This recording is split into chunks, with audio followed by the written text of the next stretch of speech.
তো আশা করি বুঝতে পারছেন। সো আমি একটা দেখাই দিলাম। সো নাও লেটস সি আমাদের অ্যানিমেশনটা আসলে কি হলো।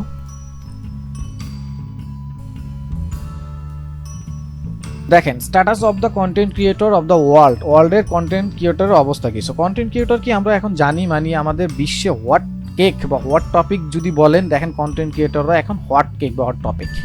আগুনের মতো ফিল দিচ্ছে না? এখন এইটাকে 2-3টা কপি করে একটু কালার চেঞ্জ করলেই রিয়েল আগুন চলে আসবে। তো এখন আমরা এটাকে কি করতে পারি, এটাকে অ্যানিমেশন যা ইচ্ছা তাই করতে পারি। এবার 6 ফাউন্ডেশনের কাজে আসবো। The principles of animation are the rules an animator must follow to create an effective and attractive motion. So motion graphics কি? Motion graphics refer to animated graphic design, যেটাকে আমরা বলি FPS. So FPS কি এটা না জানলে কিন্তু ভিডিওতে কাজ করা উচিত না। তাহলে এখন কি হচ্ছে, এরকম একটা ঝাঁকি দিচ্ছে কিন্তু। এই যে দেখেন মোটরসাইকেলটা উপরে নিচে এরকম একটা ঝাঁকি দিচ্ছে, মানে মোটরসাইকেল যখন চলবে, বাইক যখন চলবে অ্যাজ ইউজুয়াল এরকম একটা ঝাঁকি দিবে, অ্যাজ ইউজুয়াল স্বাভাবিক।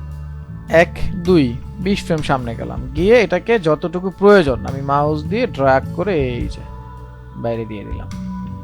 তো এখান থেকে দেখেন গ্রিন স্কিন কালার আছে, এই স্কিন কালারটা গ্রিন থাকবে। এখান থেকে ক্লিক করব, ক্লিক করে আমরা এটাকে ডিলিট করব। সো ক্লিক করে এখানে পিক করলাম। সো দেখেন সরাসরি রিমুভ হয়ে গেছে। তো এই বিষয়টা আর কি দেখাতে চাচ্ছিলাম যে এই প্রজেক্টগুলো দিয়ে রিয়েল লাইফে আরও অনেক রিলেটেড অনেক কিছু বানানো যায়। যে বিস্কুট ধরেন আপনি মাঝখান থেকে ক্লিক করলেন, ভেঙে 2 ভাগ হয়ে গেল বিস্কুটটা। পাতটা ঠিক মতো আঁকা হয়েছে বলে এটা কিন্তু স্মুথলি অ্যানিমেশনটা মনে হচ্ছে, ঠিক আছে। সো এইভাবে এই কাজটাও চাইলে করতে পারে। তো আশা করি বুঝতে পারছেন। তো এখন মনে হচ্ছে কি পুরো প্রোডাক্টটাই ঘুরতে ঘুরতে আসতেছে, তাই না? তো আসলে ঘুরতেছি কি লেভেলটা ঘুরতেছে, কিন্তু ফিল হচ্ছে কি প্রোডাক্টটা ক্যারোসেল একটার পর একটা চেঞ্জ হচ্ছে। এটা আপনি 3Dও করতে পারেন। ভিন্ন ভিন্ন আঙ্গিকের টেক্সটের 3টা কাজ দেখা দিলাম। এখন আপনাদের এর বাইরেও অনেক কাজ আছে। এখন দেখেন অ্যানিমেশনটা কি হলো, বুঝছেন?